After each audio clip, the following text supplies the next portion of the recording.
दैनिक जागरण परिवार द्वारा आयोजित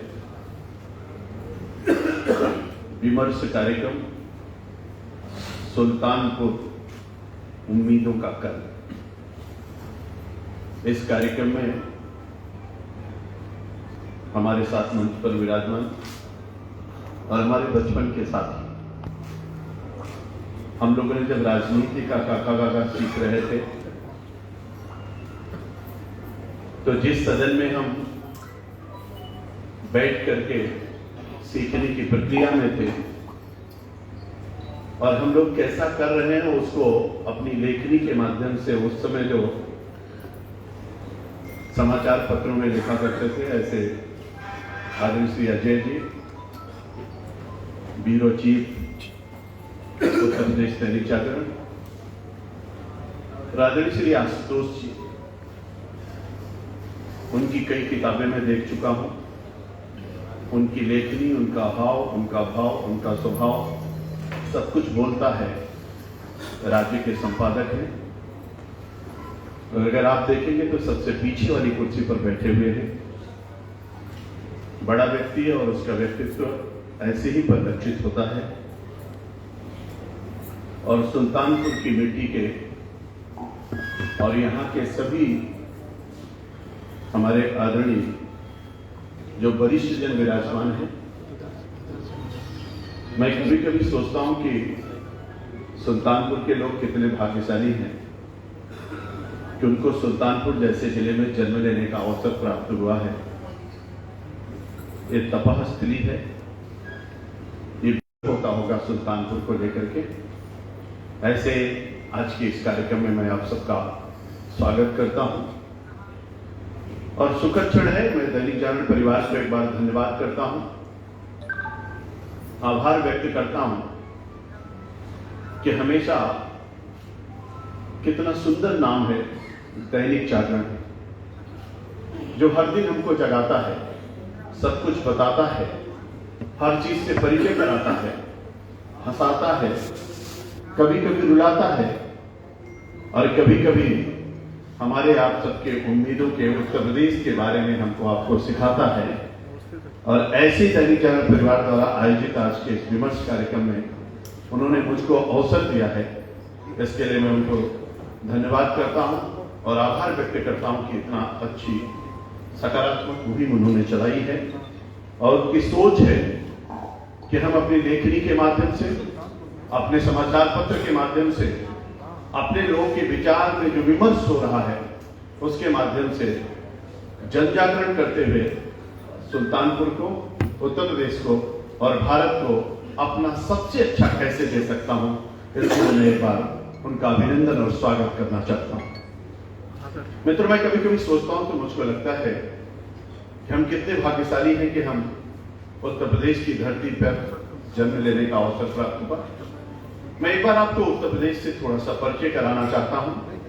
उत्तर प्रदेश 2,40,928 वर्ग किलोमीटर में फैला हुआ है। उत्तर प्रदेश में कुल 75 जिले हैं, 825 ब्लॉक है। उत्तर प्रदेश में कुल 58,189 ग्राम पंचायतें हैं और उत्तर प्रदेश में हमारे कुल 315 तहसीलें हैं। और हमारा उत्तर प्रदेश 24 करोड़ वाला उत्तर प्रदेश है। और इस उत्तर प्रदेश की अगर तुलना दुनिया के देशों से की जाए तो केवल 3 देश ऐसे बचे हैं और चौथा अगर भारत को ले लिया जाए तो उन श्रेणियों में है। उसके बाद पॉपुलेशन वाइज, जनसंख्या वाइज सबसे बड़ा अगर कोई राज्य है तो हमारा आपका उत्तर प्रदेश है, पूरा उत्तर प्रदेश।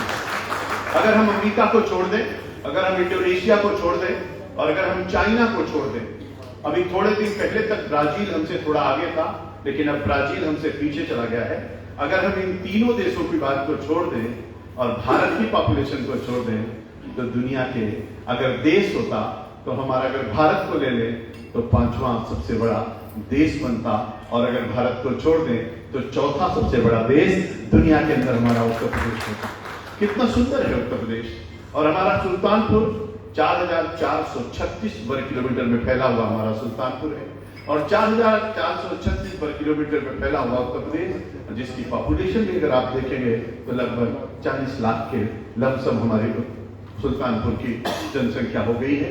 और ये भी सुल्तानपुर की समृद्धशालीता, आध्यात्मिकता, सांस्कृतिक धरोहर और इन सब चीजों के माध्यम से अगर हम विचार करें तो मैं आपको एक बार थोड़ी देर के लिए भारत की तरफ ले चलता हूं और फिर मैं आपको सुल्तानपुर की तरफ लेकर के आऊंगा, क्योंकि अपने इतिहास और भूगोल के बिना हम सब अधूरे हैं। और इसीलिए मुझको लगता है भगवान सूरज की जो पहली किरण आती है तो सबसे पहले प्रणाम उत्तर प्रदेश में किसको करती है, तो भगवान सूर्य कहते हैं कि देवाधिदेव महादेव बाबा विश्वनाथ काशी में विराजमान है, इसलिए सूर्य भगवान उधर से आते हैं, उनको प्रणाम करें। लोग कहते हैं कि गंगा तो गंगोत्री से निकली है, लेकिन सुल्तानपुर के वीर सपूत तो गंगा गंगोत्री से निकले तो नहीं। लेकिन आप एक बात पूछो कि गंगा रहती कहां पर है, तो आपको पता चलेगा निकली तो गंगोत्री से है, लेकिन रहती है वो बाबा विश्वनाथ के श्री चरणों में, यानी काशी में निवास करती हैं। और इसीलिए भगवान सूर्य जब उधर से आते हैं तो एक तरफ तो बाबा विश्वनाथ को प्रणाम करते हैं, लेकिन दूसरी तरफ शिव के ही स्वरूप माने जाने वाले गोरक्षनाथ बाबा को भी प्रणाम करते हैं। और वहां से जब सूर्यदेव आगे बढ़ते हैं तो माँ से मिलते हैं। माँ कहाँ मिलती है? विंध्यवासिनी मैया मिलती हैं। ये माँ विंध्याचल में जो निवास करती है, कौन है माँ? तो आपको पता चलेगा कि द्वापर में जब भगवान कृष्ण अवतरित हुए थे और उस समय ही माँ का भी अवतरण हुआ था। और कंस ने जब उनका पैर पकड़ करके घुमाने की कोशिश की तो माँ हाथ से छूट गई और माँ ये कहते हुए चली गई कि अब तुम बच नहीं पाओगे, अब तो तुम्हारा संहारक आ चुका है। और आकर के माँ जहां निवास की, वो माँ विंध्यवासिनी का दरबार भी हमारे आपके यहाँ है। और दूसरी तरफ एक माँ और है, किरण चल रही है। अगर दाहिनी तरफ माँ विंध्यवासिनी हमारे आपके हैं तो बाएं तरफ आपको देवी पाटन जाना पड़ेगा, तो आपको नेपाल की तराई में माँ का शक्ति स्वरूप वहां पर मिल जाएंगी। उसके आगे जैसे ही भगवान सूर्य बढ़ते हैं तो उनको मिलते हैं कौन? आप सब लोग जानते हैं, जिसको हम लोग पुरुषोत्तम भगवान श्री राम के रूप में जानते हैं, यानी अयोध्या का दर्शन हो जाता है। और अयोध्या में आकर के भगवान उनको प्रणाम करते हैं और वो अयोध्या नगरी से होते हुए भगवान सूर्य आगे बढ़ते हैं। और जब आगे बढ़ते हैं तो फिर द्वापर के उनको कृष्ण मिल जाते हैं और वो वृंदावन और मथुरा पहुंच जाते हैं। उसके आगे बढ़ते हैं, शाकंभरी मैया उनको सहारनपुर में मिल जाती हैं, यानी माँ का वहां से लेकर के और शाकंभरी देवी तक। और उसके बाद जगह जगह पर प्रतिष्ठित स्थानों का दर्शन करते हुए जाते हैं। और इसी बीच में हमारा सुल्तानपुर आता है और सुल्तानपुर का सीता कुंड भी उनको दिखाई पड़ता है। धौपाप का भी वो दर्शन करते हैं और बिजथुआ के महावीर जी को प्रणाम करते हुए आगे बढ़ जाते हैं। आप सोचिए कि तपस्थली सुल्तानपुर के बारे में धौपाप भी उनको दिखता है, सीता कुंड भी जहाँ भगवान राम और सीता स्नान किए थे वो स्थान भी दिखता है, बिजथुआ के हनुमान जहाँ काल नियम का उन्होंने वध किया था वो भी स्थान उनको दिखता है। और ये तपस्थली जो महर्षि वाल्मीकि की तपस्थली और महर्षि वशिष्ठ की, और गुरु वशिष्ठ और महर्षि वाल्मीकि के साथ साथ हम सब लोगों को पता है कि यहाँ पर आज भी अगर आप चले जाइए कादीपुर के क्षेत्र में तो बड़े बड़े ऋषि महात्मा मुनि आपको तपस्या करते हुए मिल जाएंगे। ऐसे हमारे सुल्तानपुर की आध्यात्मिक नगरी का पास होते हुए पूरे उत्तर प्रदेश का एक संक्षिप्त मैंने आपको भाव के स्वरूप को दिखाने की कोशिश किया है। लेकिन अगर हम सुल्तानपुर की बात करें तो उम्मीदों का कल के सुल्तानपुर की बात कही जा रही है। और उस उम्मीदों के कल के सुल्तानपुर के बारे में एक बार आप विचार करिएगा तो 1857 के स्वतंत्रता संग्राम में उम्मीदों का कल कैसा होगा, सुल्तानपुर कैसा होगा मेरा भारत, एक कादू नाला हमको बताता है और सिखाता है, ये अमाहट हमको बताता और सिखाता है, ये चांदा हमको बताता और सिखाता है। जब अंग्रेजों को मुंह तोड़ जवाब देने का काम यहीं के सुल्तानपुर के लोगों ने किया था और भाले सुल्तानियों ने रोक दिया था अंग्रेजों की फौज को और उन्होंने 1857 का स्वतंत्रता संग्राम चल रहा था, देश के अंदर युद्ध छिड़ा हुआ था। रानी लक्ष्मीबाई छोटे से बच्चे को पीठ पर बांध करके घोड़े के लगाम को दांतों तले दबा करके दोनों हाथों में तलवार लेकर के किले की दीवार से दौड़ती हुई फिरंगियों को भारत से भगाना है। कहीं रानी लक्ष्मीबाई लड़ रही थी, कहीं तात्या टोपे लड़ रहे थे, कहीं मंगल पांडे लड़ रहे थे, कहीं पूर्ण सिंह लड़ रहे थे। लड़ते लड़ते हम लोगों ने इस यात्रा को देखा। मेरे मित्रों, मैं हमेशा इस बात को कह सकता हूँ कि भारत की आजादी की लड़ाई और भारत का इतिहास, चाहे ऋग्वैदिक कालीन भारत हो, चाहे यजुर्वैदिक कालीन भारत हो, चाहे छठी शताब्दी ईसा पूर्व का भारत हो, चाहे महात्मा बुद्ध का भारत हो, चाहे महावीर स्वामी का भारत हो, चाहे चाणक्य का भारत हो, चाहे चंद्रगुप्त का भारत हो, चाहे समुद्रगुप्त का भारत हो, और चाहे महाराणा प्रताप का भारत हो, छत्रपति शिवाजी का भारत हो, या रामकृष्ण परमहंस का भारत हो, या स्वामी विवेकानंद का भारत हो, या डॉक्टर अंबेडकर का भारत हो, महात्मा गांधी का भारत हो, या लाल बाल पाल का भारत हो, नेताजी सुभाष चंद्र बोस का भारत हो, लक्ष्मीबाई का भारत हो, दुर्गा भाभी का भारत हो, या नरेंद्र भाई मोदी का भारत हो। अद्भुत, महान। और इसकी परिकल्पना जब करते हैं तब हमको आपको लगता है मेरा भारत सूर्य का चिड़िया था। मैं दैनिक जागरण के विमर्श कार्यक्रम में हूं और इसलिए मैं गर्व के साथ इस बात को कहना चाहता हूं और इस बात पर विमर्श करने की आवश्यकता है, विचार करने की आवश्यकता है कि तीसरी शताब्दी का पहले का भारत था कि तीसरी शताब्दी के बाद का भारत था, 712 के पहले का भारत था कि 712 के बाद का भारत था, 1191 के तराइन के युद्ध के पहले का भारत था या 1191 के तराइन के प्रथम युद्ध और 1192 के तराइन के प्रथम युद्ध के द्वितीय युद्ध के बाद का भारत था। अगर विचार विमर्श करेंगे तो विमर्श में ये बात निकल करके आई है, जब भारत पर भारत के लोगों का शासन था तो भारत सोने का चिड़िया था और भारत विश्व गुरु के पद पर आसीन था। चलते चलते भारत की उन विभिन्न श्रेणियों की चर्चा मैं यहाँ पर नहीं करना चाहता हूँ, लेकिन अगर आप आगे बढ़ करके देखेंगे तो 2014 के बाद का भारत और 2014 के पहले के भारत और इन दोनों भारत के उम्मीदों के कल के भारत के रूप में हमको आपको सबको दिखाई पड़ता है कि वास्तव में जब नरेंद्र भाई मोदी कहते हैं कि हमको आपको हर गरीब का खाता बैंक में खुलना चाहिए, तो दुनिया के लोग सोचते और विचार करते हैं कि बैंक में खाता खुलेगा कैसे, गरीब आदमी के पास तो पैसा नहीं है। नरेंद्र भाई मोदी ने कहा अब पैसे से खाता नहीं खुलेगा, बिना पैसे के गरीब आदमी का खाता खुलेगा।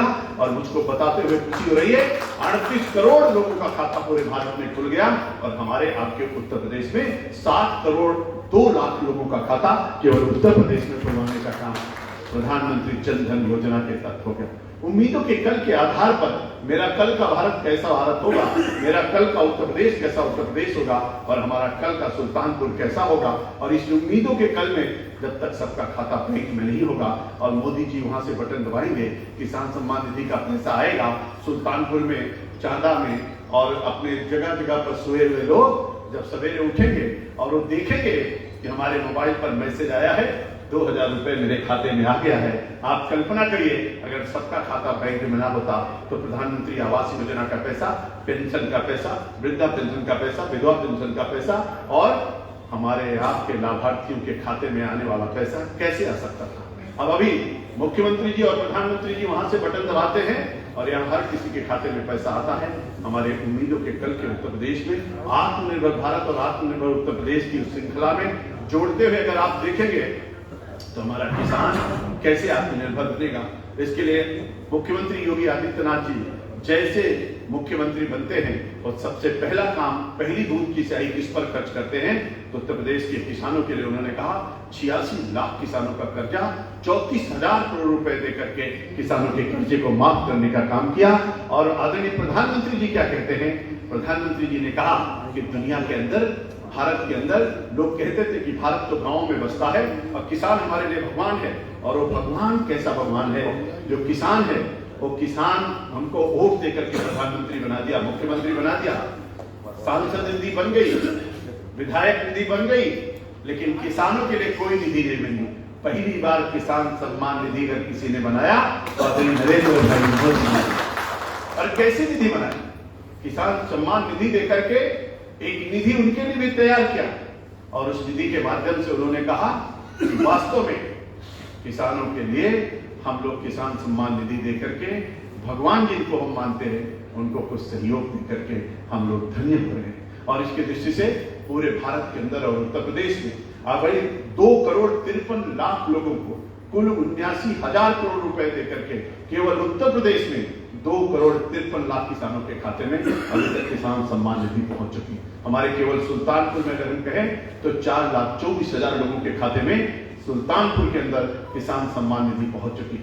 मेरे मित्रों, मैं कभी कोई सोचता हूं हमारे आपके घर के सबका सम्मान होगा।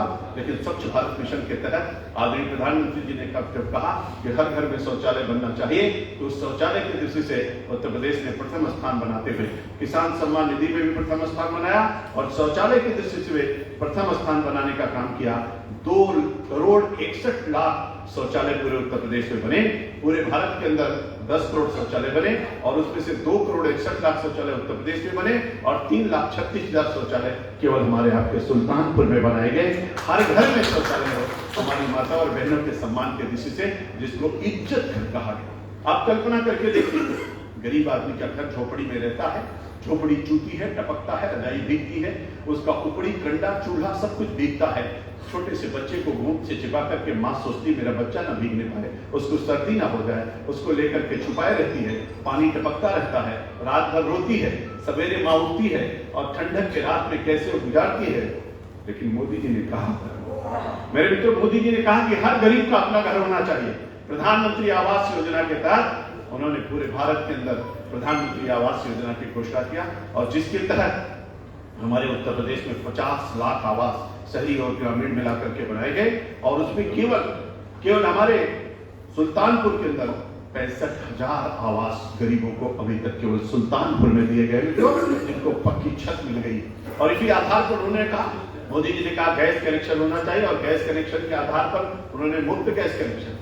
मैं किसी पिछली सरकारों के बारे में चर्चा नहीं करना चाहता हूं, लेकिन मुफ्त गैस कनेक्शन के बारे में जब उन्होंने घोषणा की, पूरे भारत के अंदर 8 करोड़ गैस कनेक्शन दिए गए और हमारे उत्तर प्रदेश में, केवल उत्तर प्रदेश के अंदर 1,47,00,000 गैस कनेक्शन दिया गया और जिसमें से केवल अगर हम सुल्तानपुर की बात करें तो 1,87,000 गैस कनेक्शन केवल सुल्तानपुर के अंदर दिए गए हैं। आप कल्पना करिए, भारत की, उत्तर प्रदेश की और हमारे सुल्तानपुर की। और इसी आधार पर अगर हम देखें विद्युत कनेक्शन, महेंद्र सिंह का बेटा बिजली के बल्ब में पड़ेगा, ओम प्रकाश जी का बेटा बिजली के बल्ब में पड़ेगा, गरीब आदमी को बिजली नहीं मिलेगी। मोदी जी ने कहा ऐसा नहीं चलेगा, इसलिए उन्होंने सौभाग्य योजना लागू किया और सौभाग्य योजना के तहत मुफ्त में बिजली का कनेक्शन। अब बिजली घर गरीब आदमी को नहीं जाना पड़ेगा, बल्कि बिजली घर गरीब आदमी के घर जाकर के विद्युत का कनेक्शन देगा। और मुझको बताते हुए खुशी हो रही, पूरे उत्तर प्रदेश के अंदर 1.5 लाख, 1 करोड़ 50 लाख लोगों को, 1 करोड़ 50 लाख लोगों को मुफ्त में विद्युत का कनेक्शन दिया गया और हमारे आपके केवल सुल्तानपुर में 1,41,000 लोगों को विद्युत का कनेक्शन मुफ्त में देने का काम केवल सुल्तानपुर में किया गया। हर क्षेत्र में विद्युत का कनेक्शन हो, सौभाग्य योजना के तहत या उज्ज्वला योजना के तहत गैस का कनेक्शन हो या किसान सम्मान निधि हो, प्रधानमंत्री आवास योजना हो, स्वच्छ भारत मिशन का अभियान हो। और इसी के साथ साथ उत्तर प्रदेश की सरकार, आदरणीय योगी जी की सरकार ने विभिन्न प्रकार की योजनाएं चला करके हमारी माता और बहनों के लिए कन्या सुमंगला योजना लागू करके, एक बेटी जब पैदा होती थी तो ऐसा लगता था जैसे अभिशाप हो गया। योगी जी ने कहा चिंता मत करिए, अब बेटी के पैदा होते ही उसके खाते में पैसा पहुंच जाएगा। अब बेटी जब स्कूल जाएगी तो दूसरी किस्त आ जाएगी, बेटी जब कक्षा 5 में जाएगी तो तीसरी किस्त आ जाएगी। और इसलिए मुख्यमंत्री कन्या सुमंगला योजना के माध्यम से बेटियों को उन्होंने भरपूर सहयोग देने की बात की। रक्षाबंधन सुरक्षा बंधन बन जाए, 12 लाख में 2 लाख, 12 रुपए में 2 लाख के बीमा की व्यवस्था बहनों के लिए, और बहनों के लिए, गर्भवती महिलाओं के लिए 6,000 रुपए की व्यवस्था। और इस तरीके से हमारी माता और बहनों के लिए नौकरियों में उनको अच्छी तरीके से स्थान प्राप्त हो, इसके लिए अभी रानी लक्ष्मीबाई बटालियन बना दी गई, झलकारी बाई बटालियन बना दी गई। हमारी बहनें अब सिपाही में, पुलिस में भी भर्ती हो रही हैं, पीएससी में भी भर्ती हो रही हैं और हमारी बहनों के लिए कितना अच्छा सुविधा दिया। मैं आप सबको बताते हुए मुझको खुशी हो रही है, 58,189 पूरी की पूरी पंचायतों में पंचायत घर बन रहा। उन पंचायत घरों को संचालित करने की दृष्टि से और पंचायत घरों को देखने की दृष्टि से हमारी बहनों को उसका दायित्व दिया जा रहा है। सामुदायिक शौचालय बन है 928 हमारे यहाँ, आपके यहाँ सुल्तानपुर में अभी तक सामुदायिक शौचालय गांव में बन चुके हैं और उसमें से उनको संचालित करने का भी दायित्व हमारी बहनों को दिया जा रहा है। हमारी बहनों के लिए कितनी बड़ी व्यवस्था की जा रही है। एनालम और एसालम के माध्यम से जहां बहनों को जोड़ने की बात चल रही है, 10 लाख ऐसे समूह बनाए गए हैं, 1 करोड़ महिलाओं को जोड़ा गया है। लेकिन महिलाओं को रोजगार प्राप्त हो, इसके लिए बैंकिंग सखी के माध्यम से, यानी अब बैंक जो है किसी भी बहन को रोटी बेलते बेलते, चूल्हे में रोटी बनाते बनाते, दाल पकाते पकाते, अपने पतिदेव को खाना देते देते एक सखी आएगी, वो मशीन लाएगी और चूल्हे पे बैठे बैठे आप अपना बैंक से पैसा निकाल सकती हैं और बैंक में पैसा जमा कर सकती हैं। अब आपको बैंक में नहीं जाना पड़ेगा। ऐसी व्यवस्था भी हमारे उत्तर प्रदेश में चालू हो गई। 426 स्थानों पर लागू हो गई। यहाँ पर आपके सुल्तानपुर में सब जगहों पर बैंकिंग व्यवस्था लागू हो, इसके लिए ट्रेनिंग दी जा रही है। हमारे आपकी बहनों को रोजगार मिले, इसके दृष्टि से भी बहुत सारा काम किया जा रहा है। बहनें आत्मनिर्भर बने, महिलाएं आत्मनिर्भर हो। मिशन शक्ति के तहत विभिन्न योजनाओं के माध्यम से हमारी बहनों को आत्मनिर्भर बनाने का कार्यक्रम चल रहा है। मित्रों, मैं आपसे कहना चाहता हूँ, लोग कहते थे, लोग सोचते थे, मैं दैनिक जागरण जैसे भारत के नहीं बल्कि दुनिया का सबसे बड़ा समाचार पत्र के फोरम पर खड़ा और आप पूछिए 2017 से पहले बेरोजगारी की दर उत्तर प्रदेश में क्या थी? तो 2017 से पहले बेरोजगारी की दर उत्तर प्रदेश में 17.5% थी। और आज पूछिए कि बेरोजगारी दर उत्तर प्रदेश की क्या है, तो पता चलेगा कि 4.1%, 4.1% पर आज की तारीख। मैं आपसे कहना चाहता हूं, आपने 2017 के पहले का उत्तर प्रदेश देखा था। उस समय जो भर्तियां होती थी और भर्तियों में बार बार हाई कोर्ट और सुप्रीम कोर्ट को इंटरफेरेंस करनी पड़ती थी और या तो फिर आंदोलन चलता था प्रयागराज में। लेकिन आज चाहे लोक सेवा आयोग की भर्ती हो, चाहे अधीनस्थ चयन सेवा आयोग की भर्ती हो, चाहे शिक्षक भर्ती हो, 4.5 लाख नौजवानों को सरकारी नौकरी दी गई। 4.5 लाख नौजवानों को सरकारी नौकरी देने के बाद एक भी जगह से कोई आवाज नहीं आती है। 4.5 साल में 4.5 लाख लोगों को सरकारी नौकरी देना और इसके साथ साथ ओडीओपी के माध्यम से, वन डिस्ट्रिक्ट वन प्रोडक्ट के माध्यम से पूरे उत्तर प्रदेश में क्रांति हो गई। ईज ऑफ डूइंग बिजनेस में जहां उत्तर प्रदेश 14वें स्थान पर था, आज दूसरे स्थान पर आकर के खड़ा हुआ है। आप सब जानते हैं 3.5 लाख करोड़ का बजट पहले हुआ करता था, आज 5.5 लाख करोड़ का बजट उत्तर प्रदेश का बना है। विकास की गति कितनी तेजी के साथ चल रही है। लोग कहते थे शेरशाह सूरी की सड़कें पढ़िए, लेकिन पंडित अटल बिहारी वाजपेयी ने अपने कार्यकाल में 4 लेन और 6 लेन की सड़कों का जाल बिछाया। एक एक्सप्रेस वे कोई बनाता है तो उसका गुणगान बहुत सारे जगहों पर करता है, लेकिन आज उत्तर प्रदेश में 5 एक्सप्रेस वे बन रहे हैं। पूर्वांचल एक्सप्रेस वे जो आपके सुल्तानपुर से होकर के जा रहा है और सबसे ज्यादा भाग अगर सुल्तानपुर में उस एक्सप्रेस वे का मिल रहा है तो हमारे सुल्तानपुर जिले को मिल रहा है। और जानते पूरा पूर्वांचल एक्सप्रेस वे 341 किलोमीटर का है और 341 किलोमीटर में से 103 किलोमीटर आपके सुल्तानपुर से होकर के गुजर रहा है। हमारा एक्सप्रेस वे बन करके तैयार है, बहुत जल्दी उसको शुभारंभ होगा, उसका उद्घाटन आदरणीय प्रधानमंत्री जी, मुख्यमंत्री जी करेंगे। आप देखिए दूसरा express way Bundelkhand express way 297 kilometre का बुंदेलखंड एक्सप्रेस वे और गंगा एक्सप्रेस वे 495 किलोमीटर का गंगा एक्सप्रेस वे और उधर से गंगा एक्सप्रेस बन रहा है, इधर बुंदेलखंड एक्सप्रेस वे बन रहा है, पूर्वांचल एक्सप्रेस वे बन रहा है, Gorakhpur link express way, Ballia link express way, 5 express way बन रहे हैं। और आपको कल्पना होगी, हम सब लोग इस बात को सोचते हैं वास्तव में मेरा उत्तर प्रदेश कितना बड़ा उत्तर प्रदेश है, लेकिन कितने एयरपोर्ट थे? अगर एयरपोर्ट की दृष्टि से देखा जाए तो हम लोग 2 एयरपोर्ट को संचालित कर पाते थे, एक बनारस एक लखनऊ, लेकिन आज 3 नए एयरपोर्ट, इंटरनेशनल एयरपोर्ट, एक आपका कुशीनगर का इंटरनेशनल एयरपोर्ट प्रकट हो चुका है जिसकी मान्यता भारत सरकार ने दे दिया है। गोरखपुर भी हमारा इंटरनेशनल एयरपोर्ट के रूप में काम कर रहा है और उसके बाद जेवर इंटरनेशनल एयरपोर्ट जो एशिया का सबसे बड़ा इंटरनेशनल एयरपोर्ट बन रहा है, वो भी बनकर के तैयार होगा, जो एशिया का सबसे बड़ा इंटरनेशनल एयरपोर्ट होगा। 8 एयरपोर्ट हमारे चालू हो चुके हैं, 13 नए एयरपोर्ट उत्तर प्रदेश में बन रहे हैं। अब आपको चित्रकूट जाना होगा तो जहाज पकड़िएगा और कामतगिरी की परिक्रमा करिएगा, चित्रकूट पहुंच जाइएगा। अगर आपको मेरठ जाना हो तो मेरठ के लिए भी आपको जहाज मिलेगा। आपको बरेली जाना होगा तो आपके रामपुर हमारे मुरादाबाद हवाई पट्टी पर आप उतर सकते हैं। आपको प्रयागराज जाना है तो हवाई पट्टी चालू है। आपको कहीं भी जाना होगा, एयर कनेक्टिविटी पूरे उत्तर प्रदेश के लिए बन रही है। Rail connectivity, air connectivity, road connectivity, इस 4.5 साल में 15,000 किलोमीटर नई सड़कें बनाई गई हैं। इस 4.5 साल में गांव की सड़कों में 7,000 किलोमीटर ग्रामीण की नई सड़कें बनाई गई। मैं गड्ढा मुक्ति की बात नहीं कर रहा हूँ, मैं फिर से जीर्णोद्धार की बात नहीं कर रहा हूँ, नई सड़कों की बात कर रहा हूँ। एक्सप्रेस वे को छोड़ दीजिए, अन्य सड़कों की बात कर रहा हूँ। 4 लेन और 6 लेन से जोड़ने के लिए, तहसील हेडक्वार्टर से लेकर के और डिस्ट्रिक्ट हेडक्वार्टर को जोड़ने के लिए 2 लेन की सड़कें।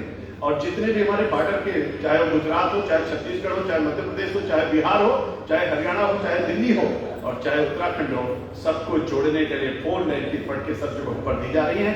24 घंटे की बिजली लोग कल्पना नहीं कर सकते थे। 5 जिले में बिजली आती है, 75 जिले में बिजली आती है और बिजली कटती नहीं। पहले बिजली आती नहीं थी, बिजली का बिल आता था। अब हम लोगों को बिजली मिलती है। लोग कहते हैं कि जहां से अंधेरा शुरू होता था वहां से उत्तर प्रदेश 2017 के पहले माना जाता था, लेकिन अब लोग कहते हैं जहां चमचमाती हुई बिजली दिखाई पड़े वही मान लेना कि उत्तर प्रदेश में आप आ गए हैं। लोग पहले कहते थे जहां गड्ढा दिखे, गाड़ी गड्ढे में गिर जाए तो मान लेना कि उत्तर प्रदेश शुरू हो गया। अब लोग कहते हैं जहां पेट का पानी ना हिले वहां पर मान लेना कि आप उत्तर प्रदेश में आ गए हो। चमचमाती हुई सड़कें, लपलपाती हुई बिजली और इसके साथ साथ मेरे मित्रों कानून का राज, सुशासन का भाव। गाजियाबाद से लेकर के गाजीपुर, बांदा से लेकर के बहराइच तक पूरे उत्तर प्रदेश को देखिए। 150 लोग चले गए। अब कहां चले गए मैं बातें नहीं कहूंगा, चले गए। और 3434 लोग घायल हो गए और 44,059 लोग बंद हो गए। किसमें? मुंडा एक्ट में। और बाकी लोगों को ठीक किया गया, जिसके कारण से पूरे भारत में चर्चा चल रही कि कानून का राज्य देखना है तो योगी जी का उत्तर प्रदेश देखिए, आपको कानून का राज्य दिखाई देगा। मेरे मित्रों, आत्मनिर्भर उत्तर प्रदेश कितनी तेजी के साथ बन रहा है, आगे बढ़ रहा है, इसके दृष्टि से अगर हम लोग देखेंगे तो आपको दिखाई पड़ेगा। लोग कहते थे, कल्पना करते थे भगवान राम जब आए थे तो दिया जला था। लोग पूछते थे भगवान राम, कहते थे योगी जी ने कहा हे प्रभु आप आ क्यों नहीं रहे, मंदिर बन क्यों नहीं रहा? भगवान श्री राम ने कहा मैं कैसे आऊं, जब मैं कहां आऊं, अभी जब मैं कहां था वहां तो फैजाबाद हो गया है, मेरी अयोध्या है नहीं, तो मैं कैसे आऊं? तो उस समय माननीय मुख्यमंत्री जी ने कहा प्रभु आप ही कर दिया सब कुछ है, मैं सवेरे उसको अयोध्या किए देता हूँ। उठे सो करके कैबिनेट में प्रस्ताव ले गए और फैजाबाद को अयोध्या कर दिया। जब अयोध्या कर दिया तो फिर पूछे भगवान अब तो आ जाइए। उन्होंने कहा मैं कैसे आऊँ, जब आया था तो मैं पुष्पक विमान से आया था। तो उन्होंने कहा प्रभु आप ही कर दिया हुआ हेलीकॉप्टर है। उन्होंने राम सीता और लक्ष्मण को हेलीकॉप्टर से उतार दिया। फिर पूछा कि प्रभु अब तो आ जाइए। उन्होंने कहा जब मैं आया था तो दिया जले थे। तो योगी जी ने वहां 6 लाख दिया जला करके कैबिनेट में, आपने देखा होगा कि हम सब लोगों को पूरी दुनिया के अंदर वर्ल्ड रिकॉर्ड बन गया। और जब वर्ल्ड रिकॉर्ड बन गया, भगवान की प्रेरणा प्राप्त हुई, आदरणीय मोदी जी का आशीर्वाद, आदरणीय मोदी जी की प्रेरणा, आदरणीय मोदी जी का प्रयास और भगवान का आशीर्वाद और उनकी सबकी प्रेरणा से निर्णय आ गया। लोग कहते थे रामलला हमारे मंदिर वही बनाएंगे, लेकिन बाकी लोग कहते थे तिथि नहीं बताएंगे। अब तिथि भी बता दी गई है, भूमि पूजन हो गया है, भव्य मंदिर वहां पर प्रारंभ हो गया, बनना शुरू हो गया है मित्रों। और इसलिए भगवान श्री राम का मंदिर शुरू हो गया। आपने देखा होगा कितने गर्व और गौरव का विषय है। दुनिया का सबसे बड़ा मेला विश्व में कहीं लगता है तो तीर्थराज प्रयाग में। लोगों ने पूछा कि तीर्थराज प्रयाग में लगने वाले कुंभ में भगदड़ होती है, लोग मर जाते हैं, क्यों ऐसा होता है? तो माननीय मुख्यमंत्री जी ने तीर्थराज प्रयाग से पूछा कि प्रभु मेले में तो आपके सब भक्त लोग आते हैं, ऐसा क्यों होता है? तीर्थराज प्रयाग ने कहा योगी जी मैं तो वहां हूं नहीं, मुझसे क्या मतलब है? उन्होंने कहा क्या कह रहे हैं प्रभु? तो उन्होंने कहा वहां तो इलाहाबाद है, अब प्रयागराज तो वहां है नहीं, मेरी क्या गलती है? तो उन्होंने बात समझ में आ गई। वो सो के उठे और धीरे से इलाहाबाद को प्रयागराज बना दिया। और जैसे प्रयागराज बना, आपने देखा होगा तीर्थराज प्रयाग में कुंभ लगा और कुंभ में 24 करोड़ लोग आए, आचमन किया, जलपान किया, स्नान किया, अपने अपने घर गए। 72 देशों के लोग आए, किसी को खरोच तक नहीं लगी। दिव्य कुंभ, भव्य कुंभ हुआ और पूरी दुनिया के अंदर भारत की संस्कृति, सभ्यता और संस्कार की बात चर्चा चली। लोग कहते थे सरस्वती तो है लेकिन दर्शन नहीं होता। तो मोदी जी ने कहा योगी जी सरस्वती के दर्शन तो कराओ। उन्होंने सरस्वती कूप खुलवा दिया। फिर लोगों ने कहा वटवृक्ष है तो दर्शन नहीं होता। तो मोदी जी ने कहा योगी जी वटवृक्ष भी खुलवा दो। उन्होंने किले की दीवार को खुलवा दिया, वटवृक्ष का भी दर्शन शुरू हो गया।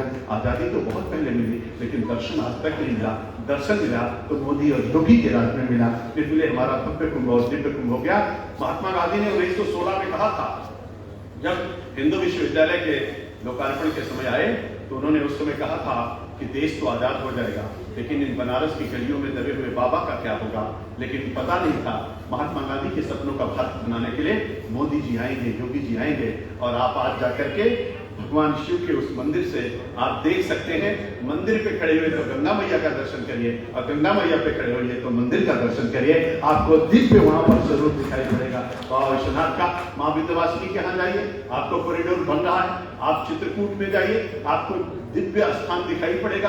आप शाकंभरी देवी चले जाइए, आप यहीं पर देखिए, आपके थोपाप में 50 लाख रुपए मिला है, आपके महावीरा विजयत्वा महावीरा में 50 लाख रुपए मिला है, आपके सीताकुंड में 50 लाख रुपए मिला है। जितने धार्मिक स्थल है उत्तर प्रदेश के, सबका जीर्णोद्धार हो रहा है, सबकी भव्यता और दिव्यता के लिए काम हो रहा है। भारत की संस्कृति, भारत की सभ्यता, भारत का संस्कार, भारत का अध्यात्म, भारत की वाणी, भारत का विचार, सब कुछ अक्षुण्ण रहे, सब कुछ बढ़ता रहे। जिसकी प्रेरणा और आशीर्वाद से हम लोग काम कर पा रहे हैं, उसके लिए सब कुछ करने के लिए सरकार तत्पर है। मित्रों, विभिन्न प्रकार की कल्याणकारी योजनाओं के माध्यम से नौजवानों के लिए, महिलाओं के लिए, किसानों के लिए, हर जिले के विकास के लिए, चतुर्दिक विकास के लिए, नए भारत का नया उत्तर प्रदेश कैसा होगा, नए भारत का नया उत्तर प्रदेश बन रहा है। इसलिए नए भारत के नए उत्तर प्रदेश में सुशासन, कानून व्यवस्था, सब दृष्टि से मेरा उत्तर प्रदेश नंबर 1 के स्थान पर है। इस विवाद विमर्श कार्यक्रम में समय की भी बाध्यता है, इसलिए बहुत ज्यादा कुछ न कहते हुए, क्योंकि विषय बहुत लंबे हैं, बहुत कुछ किया है मोदी सरकार ने, योगी सरकार ने। गर्व और गौरव होता है हमको जब धारा 370 समाप्त होती, गर्व और गौरव होता है जब 35 से समाप्त होता है, गर्व और गौरव का विषय है जब सीए आता है, गर्व और गौरव का विषय है एक भारत श्रेष्ठ भारत। हमारे आप सबके लिए गर्व और गौरव का विषय है one nation one ration card. हमारे आपके लिए सबके लिए गर्व और गौरव का विषय है one nation one tax, GST. हमारे लिए गर्व और गौरव का विषय है जब हम कहते हैं, मोदी जी कहते हैं स्मार्ट नया इंडिया बनेगा, न्यू इंडिया। न्यू इंडिया का सपना कैसे साकार होगा? तो मोदी जी ने रांची से खड़े होकर के कहा, ग्रामोदय से ही भारतोदय होगा। महात्मा गांधी की अभी हम लोगों ने जयंती मनाई है, और महात्मा गांधी ने कहा था ग्राम राज से स्वराज तक की जो यात्रा करनी है, उसके लिए ग्रामोदय से भारतोदय की बात कही। मैं आप लोगों से कहना चाहता हूं, महात्मा गांधी ने उस समय नारा दिया था, और उस समय महात्मा गांधी की कही हुई बात को विनोबा भावे ने कहा था, और विनोबा भावे का सर्वोदय और महात्मा गांधी का ग्रामोदय और पंडित दीनदयाल उपाध्याय का अंत्योदय। तो महात्मा गांधी का ग्रामोदय, विनोबा भावे का सर्वोदय और पंडित दीनदयाल उपाध्याय का अंत्योदय, इन तीनों को मिलाते हुए, इन तीनों महापुरुषों की बात को मिलाते हुए हमारे नरेंद्र भाई मोदी ने कहा राष्ट्रोदय, राष्ट्रोदय। और इन तीनों बातों को मिला करके राष्ट्रोदय का सपना देखा। आज भारत तेजी के साथ आगे बढ़े। मेरे मित्रों, मैं निश्चित रूप से कभी कभी सोचता हूं, एक कर्मयोगी है तो दूसरा योगी है। वहां पर कर्मयोगी बैठे हुए हैं, यहाँ योगी बैठे हुए हैं। आज पूरी दुनिया के अंदर वंदे मातरम गाया जा रहा है, भारत माता का जयकारा लग रहा है, तिरंगा लहरा रहा है, और पूरी दुनिया कह रही है जिस रास्ते पे मोदी चल रहे हैं उसी रास्ते पे चल करके हम आप बच सकते हैं। कोरोना आ गया, दुनिया को तबाह किया, लेकिन भारत में जो मैनेजमेंट आदरणीय नरेंद्र भाई मोदी ने किया और उत्तर प्रदेश में योगी जी ने किया, मुझको बताते हुए खुशी हो रही है कि आपके सुल्तानपुर में मेडिकल कॉलेज बन रहा है। आपके सुल्तानपुर के जितने भी सीएचसी हैं और जो भी प्रतिष्ठान है उसमें सब में ऑक्सीजन प्लांट लग रहा है। हमारे ट्रामा सेंटर बन करके तैयार है और संचालित है। स्वास्थ्य की दृष्टि से भी आत्मनिर्भर उत्तर प्रदेश बन रहा है। बताते हुए खुशी हो रही है कि पिछले 70 सालों में केवल 12 मेडिकल कॉलेज उत्तर प्रदेश में बने थे, और 4.5 साल में 30 मेडिकल कॉलेज बना करके माननीय दिया है, 2 एम्स बना करके दिया है। 10 करोड़ लोगों, 11 करोड़ लोगों को वैक्सीनेशन हो चुका है, 2 करोड़ लोगों को दोनों डोज लग चुकी है। तेजी के साथ वैक्सीनेशन हो रहा है, पूरे भारत के अंदर वैक्सीनेशन कर रहा है। ऑस्ट्रेलिया का सांसद भी कह रहा है अगर योगी जी हमारे यहाँ होते तो हमारा ऑस्ट्रेलिया भी बच जाता। आप कल्पना करिए, विश्व स्वास्थ्य संगठन भी प्रशंसा कर रहा है, माननीय प्रधानमंत्री जी भी प्रशंसा कर रहे हैं। पूरा भारत नहीं, पूरी दुनिया में उत्तर प्रदेश की धूम चल रही है। और इसलिए 44 की 44 योजनाओं में, हर योजना में उत्तर प्रदेश नंबर 1 के स्थान पर है। प्रति व्यक्ति आय 2 गुनी हो गई है। आर्थिक दृष्टि से भारत तेजी के साथ बढ़ रहा है। जब मोदी जी ने कहा $5 ट्रिलियन की इकोनॉमी उत्तर भारत की बनाएंगे, तो योगी जी ने कहा आदरणीय प्रधानमंत्री जी आप $5 ट्रिलियन की इकोनॉमी उत्तर प्रदेश भारत की बनाइए, उसमें से $1 ट्रिलियन का सहयोग हमारा उत्तर प्रदेश करेगा। यानी बदलता हुआ उत्तर प्रदेश, बढ़ता हुआ उत्तर प्रदेश, नए भारत का नया उत्तर प्रदेश, चतुर्दिक विकास की दृष्टि से चलता हुआ उत्तर प्रदेश, हर जिले का विकास करता हुआ उत्तर प्रदेश, शासन और सुशासन से युक्त उत्तर प्रदेश, भ्रष्टाचार से मुक्त उत्तर प्रदेश, हर किसी की चिंता करने वाला उत्तर प्रदेश, और इसीलिए कितनी अच्छी लाइन यहाँ पर लिखी है, आपने बहुत सुंदर लिखा, उम्मीदों का कल। और उम्मीदों का कल यही है जो भारत के रास्ते पर चलेगा और निश्चित रूप से आगे बढ़ेगा, जो अध्यात्म, संस्कृति, धर्म और विचार के माध्यम से चलेगा वो अच्छा करेगा, जो गरीबों के लिए समर्पित होगा वही तेजी के साथ आगे बढ़ेगा। सबका साथ, सबका विकास, सबके विश्वास के मूल मंत्र के साथ हम लोग आगे बढ़ेंगे। और इसीलिए हम लोग हमेशा इस बात को कहते हैं कि जब उन्होंने कहा कि न्यू इंडिया बनेगा, तो न्यू इंडिया कैसे बनेगा, तो उन्होंने कहा स्मार्ट विलेज होगा तभी न्यू इंडिया का सपना साकार होगा। स्मार्ट विलेज बनाने के दृष्टि से हर गांव में पंचायत घर बन रहा है, हर गांव की रोड बन रही है, हर गांव में लाइट है, हर गांव में पानी, जल जीवन मिशन के तहत हम लोग पानी दे रहे हैं और हर घर को नल जल योजना से जोड़ रहे हैं। बुंदेलखंड वित्त क्षेत्र में इसी साल पूरा करें, पूरे उत्तर प्रदेश को 2023 तक पूरा करेंगे। मित्रों, सिंचाई की योजना, अंतिम बात कहूंगा क्योंकि समय बहुत ज्यादा हो रहा है, विषय बहुत ज्यादा है। सिंचाई, हर खेत को पानी, हर हाथ को काम, हर खेत को काम पानी, पंडित दीनदयाल उपाध्याय ने कहा था। नहरों को जोड़ने, नदियों को जोड़ने के लिए आदरणीय अटल बिहारी वाजपेयी ने कहा था। उस सपने को साकार करने के लिए आदरणीय प्रधानमंत्री जी ने केन बेतवा जोड़ने का प्रस्ताव को पारित कर दिया है। और बहुत जल्दी मैं आपको बताना चाहता हूं, अभी प्रधानमंत्री जी ने परसों अपने भाषण में कहा कि पूरे भारत के अंदर 99 परियोजनाएं ऐसी थी जो रुकी हुई थी। 2014 में आने के बाद उन 99 परियोजनाओं को राष्ट्रीय परियोजना घोषित किया है और 99 परियोजनाओं को पूर्ण करने के लिए राष्ट्रीय परियोजना घोषित किया, जिसमें से 4 बड़ी परियोजनाएं हमारे उत्तर प्रदेश की। और मैं दैनिक जागरण परिवार को कहना चाहता हूं, दैनिक जागरण तो हमारा आंख, कान, नाक सब कुछ है। दैनिक जागरण सब कुछ दिखाता और बताता है, बहुत सकारात्मक। मैं 5 पेपर रोज मंगाता हूं, उसमें से मैं सबसे पहला पेपर उठाता हूं तो दैनिक जागरण उठाता हूं। और जब दैनिक जागरण पढ़ लेता हूं तो हमको लगता है कि हमने सब कुछ पढ़ लिया, बहुत आनंद की अनुभूति होती। और मैं दैनिक जागरण में, अजय जी, मैं आपसे कहना चाहता हूं, एक बार जरा इसका अध्ययन कराइए, बहुत अच्छे से आपको मिलेगा। चाहे गूगल पर जाकर के सर्च करिए, 99 परियोजनाएं जो उन्होंने राष्ट्रीय परियोजना घोषित किया है, उसके माध्यम से पूरे भारत के अंदर 30 लाख हेक्टेयर जमीन सिंचित की जाएगी। पूरे भारत में कितना? 30 लाख हेक्टेयर। और हमारे उत्तर प्रदेश में कितनी है? 4 बड़ी परियोजना है। बाकी छोटी परियोजना हमारी है जो 70 सालों में नहीं कर पाए, वो 4.5 सालों में हम लोग कर रहे हैं। और कैसे कर रहे हैं मैं आपको जरा संक्षेप में 1 मिनट में बताता हूं। बाढ़ सागर परियोजना, जिसका लोकार्पण आदरणीय प्रधानमंत्री जी ने कर दिया है, 1,50,000 हेक्टेयर जमीन हम बुद्ध क्षेत्र की सिंचित कर रहे हैं, उस परियोजना को पूरा कर दिया। दूसरी एक परियोजना है, अजय जी भी जानते हैं और हमारे आदरणीय आशुतोष जी भी जानते हैं, 1971 और 72 में सरयू परियोजना बनी थी। आज 2021 में हम लोग पहुंच गए, 2021 50 साल हो गया, 50 साल में परियोजना पूरी नहीं हुई। आदरणीय मोदी जी के आशीर्वाद, उनकी प्रेरणा और योगी आदित्यनाथ जी के नेतृत्व और मार्गदर्शन, हम सब लोगों ने परिश्रम किया, हमारी परियोजना पूर्ण हो रही है। कितने लाख हेक्टेयर सिंचित करें? आजाद भारत में कोई परियोजना किसी भी राज्य में इतनी बड़ी आज तक नहीं बनी।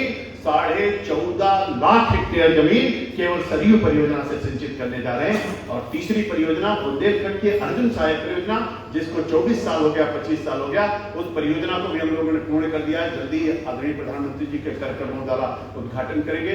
45,000 हेक्टेयर जमीन उसमें सिंचित करें। मध्य गंगा परियोजना, जिसमें हमारा संभल, अमरोहा, बिजनौर और मुरादाबाद को 1,50,000 हेक्टेयर जमीन सिंचित करें। 12 हमारी बड़ी परियोजनाओं को हम लोगों ने पूर्ण किया है। मित्रों, मैं आपको बताते हुए मुझको खुशी हो रही है, पूरे भारत में 30 लाख हेक्टेयर जमीन सिंचित होगी और हमारे उत्तर प्रदेश में, अकेले उत्तर प्रदेश में 25 लाख हेक्टेयर जमीन हम लोगों को सिंचित करना है। 4.5 सालों में 25 लाख हेक्टेयर जमीन। मेरे मित्रों, 1881 में नहर प्रणाली बनी थी। 72,000 किलोमीटर नहरें उत्तर प्रदेश में हैं। उत्तर प्रदेश में कुल 34,448 ट्यूबवेल हैं। उत्तर प्रदेश में हमारे कुल 93,000 हेक्टेयर जमीन हम लोग सिंचित करें। पूरे उत्तर प्रदेश में इतने 200 सालों में, 1821 से 2021, 200 सालों में 75,000 पुल पुलिया बना था। हम लोगों ने 100 दिन में 25,000 पुल पुलिया को अभी पूरा किया है। पूरे उत्तर प्रदेश के अंदर बना 1,26,000 किलोमीटर नहरों की सफाई किया, 20,000 किलोमीटर नालों की सफाई किया। हर बार बाढ़ से तबाही आती थी, बाढ़ के कामों को आगे बढ़ाया। बहुत तेजी के साथ हम लोग काम कर रहे हैं। नमामि गंगे के तहत अविरल गंगा, निर्मल गंगा हो। अब डॉल्फिन हमको दिखने लगी है, डॉल्फिन हमको बनारस में भी दिख रही है और डॉल्फिन हमको प्रयागराज में भी दिख रही है। ये हमारे लिए सबके लिए सौभाग्य की बात है। गंगा तो दर्शनार्थ मुक्ति, गंगा के दर्शन मात्र से हम लोगों को मुक्ति प्राप्त हो जाती है। हमारे पास गंगा भी है, हमारे पास जमुना भी है, हमारे पास सरस्वती भी है, हमारे पास सरयू भी है, हमारे पास नारायणी भी है, हमारे पास आदि गंगा गोमती भी है, हमारे पास सई भी है, हमारे पास राप्ती विरोधी सब कुछ है, हमारे पास सोन भी है, सोना देने वाली सोन भी है। अरे हम तो बहुत समृद्धशाली हैं नदियों के माध्यम से। इसीलिए तो 25 करोड़ का वृक्षारोपण करते हैं, इसीलिए तो जल संचयन करते हैं, इसीलिए अटल जल भूजल योजना चलाते हैं, इसीलिए जल जीवन मिशन को आगे बढ़ाते हैं और इसीलिए हम लोग कहते हैं मेरे तो make in India, make in India और मेक इन इंडिया से मेड इन इंडिया, अब मेड इन इंडिया से मेक इन इंडिया, अब मेड इन चाइना नहीं, मेड इन जापान नहीं, मेड इन इंग्लैंड नहीं, अब मेड इन इंडिया होगा। सुई से लेकर के तोप तक बनाएंगे, 108 उपग्रह एक साथ छोड़ेंगे और इसीलिए माननीय मुख्यमंत्री जी ने कहा 1 डिस्ट्रिक्ट 1 प्रोडक्ट, 1 डिस्ट्रिक्ट 1 प्रोडक्ट को हर जिले की अपनी अपनी चीजों को उत्पाद को आगे बढ़ाएंगे और एक्सपोर्ट करेंगे। पूरी दुनिया के अंदर उत्तर प्रदेश की चीज जाएगी और इसलिए मेड इन इंडिया के साथ मेड इन यूपी भी होगा। और इसीलिए हम लोगों ने स्थापना दिवस मनाया। इतनी बरसों बाद 24 जनवरी 1950 को उत्तर प्रदेश बना था, लेकिन स्थापना दिवस अब हम लोगों ने मनाना शुरू किया, 1 डिस्ट्रिक्ट 1 प्रोडक्ट के माध्यम से आगे बढ़ाना शुरू किया। इसलिए सभी योजनाओं में हम लोग तेजी के साथ आगे बढ़ रहे हैं। आप सबको मेरा प्रणाम है, मैं अभिनंदन करता हूँ। निवेदन केवल एक करना चाहता हूँ, मोदी जी ने भारत माला बनाना शुरू किया। आजादी के मिले इतने साल हो गए, पाकिस्तान ने अपने बॉर्डर पर रोड बनाया, चाइना ने अपने बॉर्डर पर रोड बनाया, बांग्लादेश ने अपने बॉर्डर पर रोड बनाया, भारत ने रोड नहीं बना पाया। हमारे सैनिक कैसे जाएंगे, सामग्री कैसे जाएगी? तो मोदी जी ने कहा भारत माला बनाएंगे, यानी भारत के चारों तरफ हम लोग 4 लेन और 6 लेन की रोड बनाएंगे। और दूसरा मोदी जी ने कहा सागर माला बनाएंगे। अब समुद्र के रास्ते से कोई भी आतंकी आने की कोशिश करेगा तो उसी समुद्र में उसकी कब्र बना दी जाएगी, आगे नहीं बढ़ पाएगा। एक तरफ सागर माला बन रहा है, एक तरफ भारत माला बन रहा है। जो हमारे लिए सागर माला बना रहा है, जो हमारे लिए भारत माला बना रहा है, उसके लिए विजय माला तो हमको आपको भी बनानी चाहिए, उसके लिए विजय माला तो हमको आपको भी बनानी चाहिए। और इसलिए जो भी अद्भुत है, कोरोना हो गया, आइसोलेटेड हो गए, लेकिन जैसे निकले वैसे सबके पास पहुंचना शुरू किए। आज हमारा उत्तर प्रदेश कोरोना में भी कामयाबी हासिल किया। 1.44 लाख करोड़ रुपए का गन्ना का भुगतान हुआ। 10 सालों में कितना हुआ? 95,000 करोड़, पूरे 2005 से लेकर के 2016 तक। अजय जी भाई साहब, 2007 से 2016 तक 95,000 करोड़ का गन्ना का भुगतान उत्तर प्रदेश में हुआ। और 4.5 साल में कितने का हुआ? 1.44 लाख करोड़ का भुगतान, यानी 1,44,000 करोड़ का भुगतान 4.5 सालों में हुआ है गन्ना किसानों का भुगतान। और पूरी दुनिया के अंदर चीनी मिलें बंद हो गई कोरोना के दौरान, लेकिन उत्तर प्रदेश की 119 चीनी मिलें चलती रही। योगी जी ने कहा जब तक गन्ना खेत में है तब तक चीनी मिलें चलती रहेंगी। मित्रों, बहुत सारा काम किया है, कितना मैं बताऊंगा यहाँ से खड़े करके, हमको पूरा दिन लग जाएगा, एक समय की मर्यादा है। इसलिए निश्चित रूप से मेरा उत्तर प्रदेश निकल रहा है, तेजी के साथ आगे बढ़ रहा है और भारत में नंबर 1 का स्थान बना रहा है। अगर अजय जी की इजाजत हो तो एक घटना केवल बताना चाहता हूँ, उसके बाद मैं अपनी वाणी को विराम दूंगा। मैं जब ग्राम विकास मंत्री बना और पहली बार भारत सरकार की मीटिंग में गया और वहां पर जब मुझसे मेरा नाम बुलाया गया तो भारत के जितने राज्य के मंत्री आए थे वो सब हंसने लगे। मैंने सोचा क्या हो गया, मैं मंच पर गया, कुंवर जी हमारे मंत्री थे, उनसे मैंने पूछा भाई साहब क्यों हंस रहे हैं? कई तरह इंडेक्स लगा, उधर देखो तुम्हारा नाम कहाँ पे है, उत्तर प्रदेश कहाँ पे स्टैंड कर रहा। मैंने देखा तो 27वें नंबर पर उत्तर प्रदेश था। तो उन्होंने कहा कि महेंद्र जी, बरसों से उत्तर प्रदेश 25, 26, 27वें स्थान पर रहता है। आप कल्पना करो उत्तर प्रदेश 27वें स्थान पर है तो आपके ऊपर हंसेंगे नहीं तो क्या करेंगे? मैं मंच पर गया, मंच पर भाषण करने का मुझको जो अवसर मिला तो मैंने अपने भाषण में कहा, मैंने कहा कि दोबारा मैं भारत सरकार की मीटिंग में कब आऊंगा जब मेरा उत्तर प्रदेश नंबर 1 के स्थान पर पहुंच जाए। और जब मैंने ये बात कही तो हमको तोमर जी बुलाए, उन्होंने कहा महेंद्र ऐसे नहीं कहते, भारत बहुत बड़ा है, आंध्रा बहुत आगे है, कर्नाटका बहुत आगे है, गुजरात बहुत आगे है, महाराष्ट्र बहुत आगे है, तुम इतनी बड़ी बात मंच पे आके कहते हो, अच्छा नहीं। हमने कहा वैसे मैंने कह दिया और मैं आपसे वादा करके जा रहा हूं कि मैं अगर नंबर 1 पर रहूंगा तभी आऊंगा, अन्यथा मैं नहीं आऊंगा। और मैं लौट करके आया, अजय जी यहाँ पर बैठे हैं और इनका दैनिकरण पेपर ने भी लिखा, 1 साल के अंदर पूरे भारत के 1 दर्जन, 1 नहीं 2 नहीं 1 दर्जन 12 पुरस्कार, सभी क्षेत्रों में सारे पुरस्कार अगर किसी ने जीता तो उत्तर प्रदेश ने जीता और नंबर 1 के स्थान पर हम लोग। और मुझको बताते खुशी है, आज स्वच्छ भारत मिशन में उत्तर प्रदेश नंबर 1 के स्थान पर, आज ईज ऑफ डूइंग बिजनेस में भारत के अंदर नंबर 2 के स्थान पर, आर्थिक दृष्टि से नंबर 1 की स्थिति में जाने वाला है। हम लोगों को प्रधानमंत्री आवास योजना में हम नंबर 1 के स्थान पर हैं, सौभाग्य योजना में नंबर 1 के स्थान पर हैं, उज्ज्वला योजना में नंबर 1 के स्थान पर हैं, मनरेगा की जो काम होता है उसमें हम पूरे भारत के अंदर नंबर 1 के स्थान पर हैं, रोजगार देने में हम नंबर 1 के स्थान पर हैं, पूरे भारत की 44 जो योजनाएं चल रही है सब में मेरा उत्तर प्रदेश नंबर 1 के स्थान पर है। मैं चाहता हूं कि पूरा उत्तर प्रदेश भारत में नंबर 1 का स्थान हासिल करे और मेरा भारत पूरी दुनिया में नंबर 1 का स्थान हासिल करे।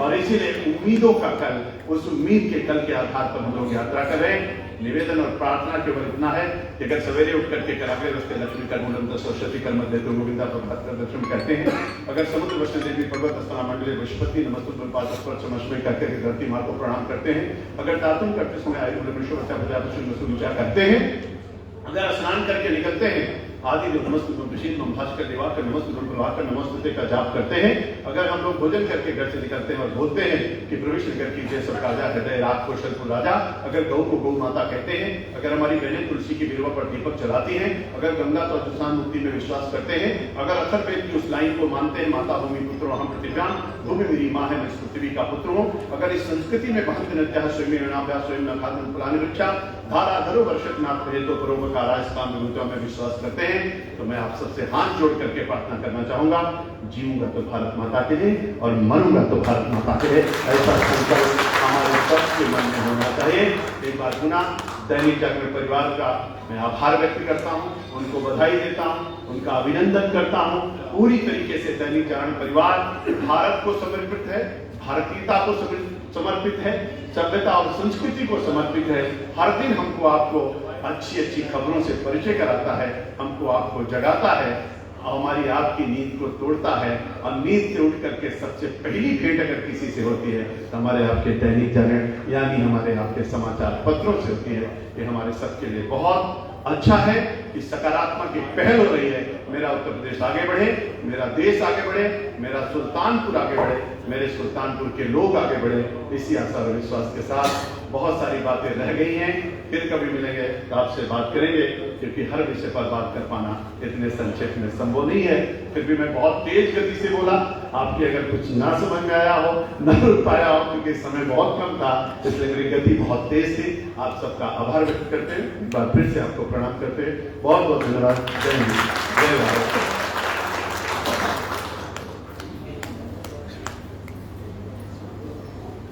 बहुत बहुत धन्यवाद आदरणीय मुख्य अतिथि जी को, जिन्होंने प्रदेश और देश के विकास को सभी सूत्रों में घेरा है, उसके लिए बहुत बहुत आभार। और समय की बाध्यता के कारण मैं सिर्फ 2 प्रश्न आमंत्रित कर सकता हूं। अगर किसी अतिथि के मन में कोई प्रश्न हो तो आप मुख्य अतिथि से पूछ सकते हैं।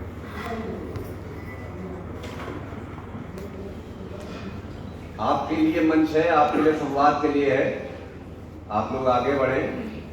मन में कोई प्रश्न हो जरूर पूछें, प्रश्नोत्तर आपके लिए रखा गया है।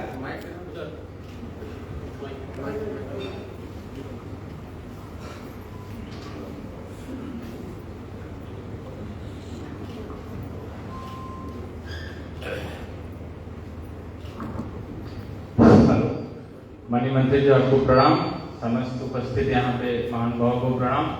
जैसा कि हम सभी जानते हैं आपका भाषण बहुत ही अच्छा रहा। मैं उत्कर्ष सिंह NIT सुल्तानपुर का छात्र रहा हूँ और हम लोग आपके सुनने के लिए आए थे, बहुत ही अच्छा लगा। हमको बस ये जानना है, आप जल शक्ति मंत्री हैं, जल संरक्षण के लिए सरकार क्या कर रही है और आम व्यक्ति को जल संरक्षण के लिए क्या प्रेरणा देनी चाहिए लोगों को कि हम उसे जल संरक्षण करें, क्योंकि हमको आपने आगे आने वाली पीढ़ी के लिए जल संरक्षण बहुत ही जरूरी है। बहुत अच्छा प्रश्न है। आपका नाम क्या है? उत्कर्ष जी, मैं आपका अभिनंदन करता हूँ, इतना अच्छा प्रश्न आपने किया है। उत्कर्ष जी, मैं आपका अभिनंदन करता हूँ, इतना अच्छा प्रश्न। क्या आप बैठिए, मैं आपको बताता हूँ।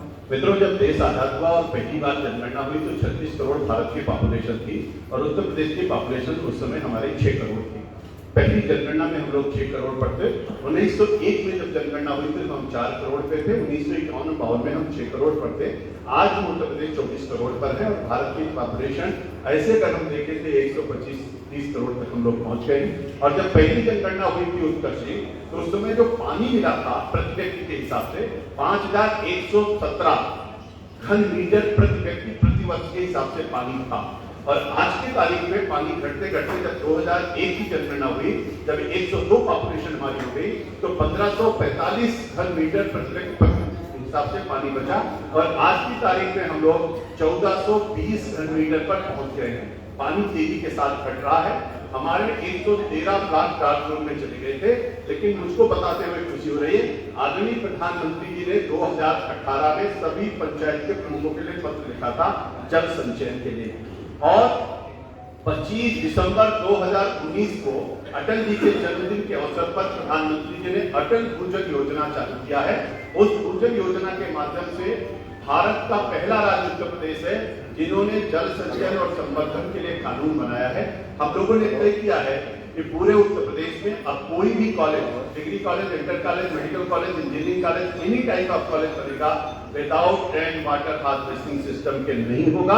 और अगर उसका रिन्यूअल कराना है तो उसमें रेन वाटर हार्वेस्टिंग सिस्टम अनिवार्य रूप से लगाना होगा। इसके साथ साथ जितने भी औद्योगिक क्षेत्र होंगे वो जितना पानी लेंगे उसका 2 गुना पानी उनको रिचार्ज करना पड़ेगा। तीसरा, हम लोगों ने व्यवस्था किया है 20,000 तालाबों का जीर्णोद्धार कराया है, 35,000 कुओं का जीर्णोद्धार कराया है, 5 बड़ी नदियों का जीर्णोद्धार कराया है, 25 करोड़ वृक्षारोपण किया है। इसके साथ साथ जन जागरण के लिए पूरे उत्तर प्रदेश में समिति बनाई है। पीजोमीटर हम लोग लगा रहे हैं जिससे हर 12 घंटे में पता चलेगा कि पानी कितना नीचे चला गया, कितना पानी है। लेकिन पूरे उत्तर प्रदेश के 113 जो डार्क जोन थे ब्लॉक हमारे, वो घट करके हम लोगों के प्रयासों से 82 पर आ गए हैं। और इसलिए बहुत तेजी के साथ उत्तर प्रदेश काम कर रहा है। जल्दी से जल स्तर ऊपर होगा। लेकिन एक निवेदन मैं सब लोगों से कहना चाहता हूँ, जल है तो कल है, जल है तो जीवन है। ऋग्वेद के 7वें मंडल में 34 सूक्तियां केवल ऋग्वेद में जल के बारे में लिखी गई हैं। और इसलिए रहीमन पानी रात के बिन पानी सब सून, पानी गए नो बरे मोती मानस चून। हमारा सबका दायित्व बनता है कि हम जितना माँ के पेट से जल निकालते हैं उतना जल संचयन करने की कोशिश करें। इसलिए मैं आपके माध्यम से आह्वान पूरे सुल्तानपुर उत्तर प्रदेश को करना चाहता हूँ। समरसेबुल तो आप लगा देते हो, पानी का दोहन करते हो, टंकी भर करके बहती है, भैंस धोते हैं, घर के चबूतरे को धोते रहते हैं, लेकिन ये पानी आएगा कहाँ से? पानी तो चला जाएगा। और इसलिए हर जो आदमी समरसेबुल लगाता है उसको roof top rain water harvesting system भी अपने घर में जरूर लगाना चाहिए। अगर 1.5 लाख रुपए का आप समरसेबुल लगाते हो तो मात्र 30 से 35 हजार रुपए में आपको रेन वाटर हार्वेस्टिंग सिस्टम लग जाएगा, जिससे हमारा जल संचयन ऊपर होगा। हम लोग इसके लिए बहुत अथक प्रयास कर रहे हैं। और मैं आपको बताऊं, उत्तर प्रदेश भारत में अटल भूजल योजना में भी नंबर 1 के स्थान पर है। हमारा प्रयास बहुत सार्थक इसी से कर रहा है। धन्यवाद जी।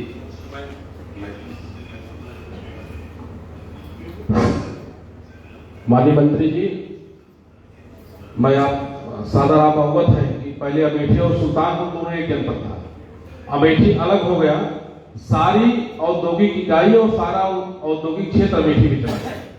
सुल्तानपुर में सब कुछ है, धार्मिक स्थल सब कुछ आपने प्रशंसा किया, हम लोग बड़े आपके इससे आभारी हैं। लेकिन उद्योगों के विकास के लिए कोई औद्योगिक एरिया, उद्योग पार्क डेवलप नहीं किया जा रहा है। और इस संबंध में मैं आपसे प्रश्न नहीं बल्कि निवेदन करना चाहता हूं कि पूर्वांचल एक्सप्रेसवे के बगल में या कहीं अन्यत्र जो है ये औद्योगिक पार्क या औद्योगिक एरिया डेवलप किया जाए, जिससे सुल्तानपुर की आर्थिक और औद्योगिक स्थिति मजबूत हो। बहुत आपका शुभ नाम? रवि त्रिपाठी, मैं प्रदेश महामंत्री हूँ भारतीय उद्योग व्यापार मंडल के और लघु उद्योग भारती के मैं संयोजक हूँ। रविंद्र जी, बहुत धन्यवाद। आपको जानकर के आश्चर्य होगा कि आपके बगल की अमेठी की राइफल अब पूरी दुनिया में कब्जेगी और डिफेंस कॉरिडोर के माध्यम से हमारे तोप के गोले भी अब उत्तर प्रदेश से निकलेंगे और बॉर्डर को पार करते हुए जाएंगे। और उसी क्रम में 103 किलोमीटर की जो आपकी एक्सप्रेस वे बन रही है, आदरणीय मुख्यमंत्री जी ने निर्णय लिया है कि अब केवल एक्सप्रेस वे नहीं बनेगा, बल्कि उसके दोनों तरफ इंडस्ट्रियल कॉरिडोर भी हम बनाएंगे और औद्योगिक क्षेत्र के रूप में विकास करेंगे। तो मेरे सुल्तानपुर का भी बहुत अच्छे तरीके से उसमें विकास होगा।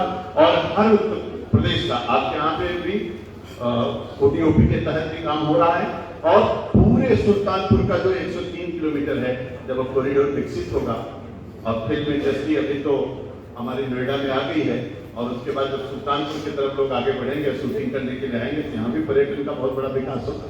आपको बहुत धन्यवाद।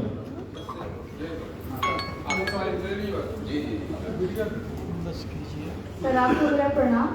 सर मेरा प्रश्न सर मेरा नाम आकृति गौड़ है और मैं जिला मीडिया प्रभारी महिला मोर्चा से हूँ। सर मेरा प्रश्न ये है कि जैसे पहले की सरकार में हमारी जो महिलाएं हैं वो बाहर निकलने से कतराती थी, वो कहीं भी कुछ अगर उन्हें डिमांड है तो वो अपने हस्बैंड से कहने में कतराती थी। बट जो योगी जी की सरकार है, मोदी जी की सरकार है, उसमें हमारी महिलाएं आगे आई, घरों से निकल कर और लोगों को ये जागरूक किया कि क्या है, क्या चीज़ अच्छा है उनके लिए, क्या चीज़ बुरा है। लेकिन अभी भी कोई ऐसी महिलाएं हैं, कई सारी ऐसी महिलाएं हैं जो अपने घरों से निकलने में कतराती हैं, क्योंकि यहाँ की जो सुरक्षा है वो कहीं ना कहीं थोड़ी ना थोड़ी वो कम हो रही है कि हमारी जो महिलाएं हैं वो बाहर सुरक्षा से बाहर निकल नहीं पा रही हैं। तो हम सब चाहते हैं कि उनके लिए कुछ ऐसी व्यवस्था की जाए ताकि वो फ्री होकर बाहर आ सकें, और जो जागरूक हो रही है महिलाएं उन्हें और हिम्मत मिले कि वो अपने सरकार के लिए कुछ अच्छा करें। बहुत धन्यवाद। आप पूरा नाम क्या होता है? आकृति गौड़। आकृति गौड़। कितनी अच्छी बात इन्होंने कही है। इसीलिए योगी जी ने कहा कि अब बहनों के लिए 1535 थानों में, प्रत्येक थाने में, सभी थानों में हेल्प डेस्क बना दी गई है कि अब बहनों को कोई समस्या हो तो आप सीधे अलग से आपकी व्यवस्था वहां पर की गई थी बहनों की सुरक्षा के लिए। मिशन शक्ति के तहत हर बहन को आत्मनिर्भर बनाने के दृष्टि से उनको प्रशिक्षित किया जा रहा है। तीसरी बड़ी बात है कि आपको अपने गांव से बाहर न जाना पड़े, गांव में ही आपको काम मिले। इसके लिए स्वयं सहायता समूह के माध्यम से, विभिन्न योजनाओं के माध्यम से उनको भी आत्मनिर्भर बनाया जा रहा है। चौथी बड़ी बात है कि अब अगर पंचायत घर बनेगा, सामुदायिक शौचालय बनेगा, बैंक सखी बनेगी, सड़क का मेट बनेगा, तो सड़क की मेट कौन होगी? हमारी बहनें होंगी। पंचायत की बैंकिंग सखी कौन होंगी? हमारी बहनें होंगे। पंचायत भवन के लाइब्रेरियन कौन होंगे? हमारी बहनें होंगी। शौचालय कौन चलाएंगे? हमारी बहनें चलाएंगे। किचन जो चलेगा, स्वास्थ्य केंद्रों पर कौन चलाएगा? स्वयं सहायता समूह चलाएगा। जहां कहीं भी आवश्यकता होगी सब बहनों का इन्वॉल्वमेंट होगा। इसीलिए अब कोई कमजोर नहीं है, एक नहीं दो माताएं नर से भारी नारी है। नारी हमारे लिए सब कुछ है, मान सम्मान और स्वाभिमान है। बेटी बचाओ बेटी पढ़ाओ मोदी जी ने कहा, तो योगी जी ने कन्या सुमंगला योजना लागू किया। इसीलिए मोदी जी, योगी जी ने कहा अब किसी बहन को चिंता नहीं करना, किसी माँ बाप को चिंता नहीं करना, उसकी पढ़ाई भी कराएंगे, रोजगार का साधन भी देंगे, और बिटिया जब शादी करने लायक होगी तो सरकार के माध्यम से शादी भी कराएंगे। और इसलिए 1 लाख बहनों की शादी उत्तर प्रदेश में हुई है। इसलिए मेरी बहन चिंता मत करो, ये योगी का उत्तर प्रदेश है, मोदी का भारत है। इसमें बहनों के लिए सब कुछ, हर तरीके की सुविधा उनको प्रदान की जाएगी और हमारी हर बहन आत्मनिर्भर बने इसकी व्यवस्था सुनिश्चित की जाएगी। थैंक यू, बहुत बहुत धन्यवाद। इस संवाद के बाद मैं अपने राज्य संपादक श्री आशुतोष शुक्ल जी को आमंत्रित करना चाहूंगा कि वो माननीय मुख्य अतिथि का धन्यवाद ज्ञापित करें।